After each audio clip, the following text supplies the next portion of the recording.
Assalamu alaikum, it's your brother Ibrahim here from Idlib, Syria. In our Q&A series, the question is, what is life like in Idlib? Now let's clarify. Me, living in Idlib, I feel as though we're one big family.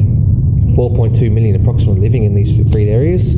It's just like we're one big family. In hardship, we all feel it together. In ease, we all feel it together. In battle time, it goes out of control. You have fighter jets over your head.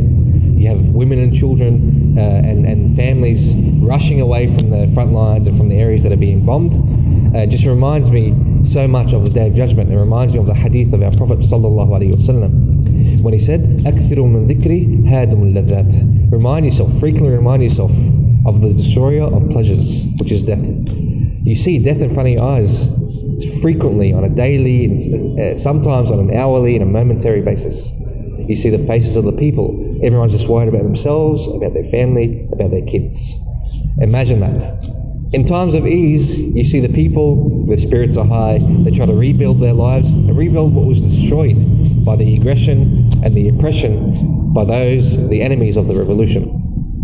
Also, you have the poor. You have approximately 1 million displaced people from all over Syria who left the oppression of the Assad regime for their dignity in the freed areas, who live in the refugee camps all along the borders, many of them living in poverty.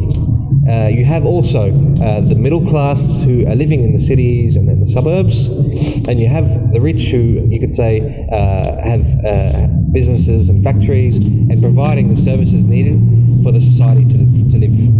You also have people that live till today, hundreds of meters away from the front lines with the enemies. You have universities, you have restaurants, you have nightlife, day life. It's actually very, very deep, and it's a very, very deep topic that needs to be explained.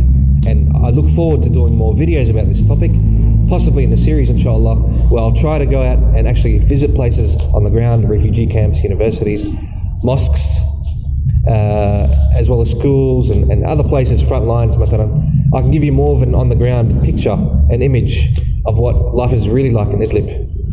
I'll say that there's a tranquility in the atmosphere that I can't actually describe to you in words. It's something in the heart. I hope I've answered the question in the way that you've understood it. I will, as I mentioned, do a series or at least a couple more videos about this topic on the ground, give you more of a picture of what's happening. If you have any comments or requests that you'd like to know about what's happening here, or questions, please share them with us. They are greatly appreciated. It's your brother Ibrahim. Jazakumullah khair. Assalamu alaikum wa rahmatullahi wa barakatuh.